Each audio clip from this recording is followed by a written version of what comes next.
بفرمایید برادر.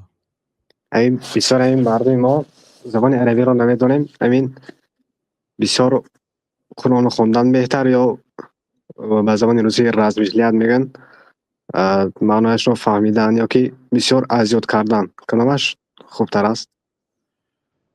اذیت کردن و بسیار خوندن یا که معنایش را فهمیده رزمجلیت کردن.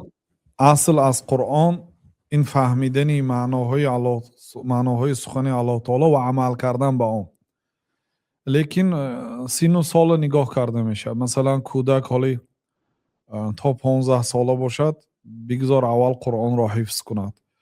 مثلا کسی سنش 30 ساله شده است یا 40 ساله شده است، عمرش کم مانده است، این آدم ذهنش کند است، بیشتر به معنا حرکت کند، چون که این نمیتونه هر دوش جمع کند. ما لا یدرک کله لا یترک جله. چیزی که همیشه دریافت کرده نمیشد از بحر باقی موندهش برآمده نمیشد. یعنی هم قرآن حفظ کردن و هم معناش فهمیدن این درجه بلند است. اینو نتونید وقتش اجرا کنید. اونی که میتونید. مثلا یا آدم آواز خوب دارد و شوق حفظی قرآن داره و ذهن خوب داره، بگذار حفظ کند، بسیار ثواب عظیم میگیرد. چون که هر یک حرفی که تلاوت میکنه 10 ثواب میگیره. در یک صحیفه قرآن قریب هزارها میلیون ها ثواب میگیره و یک صحیفه 100 بار خواندن در کار برای حفظ کردن خیلی اجر و ثواب میگیره. بگذار اگر مثلا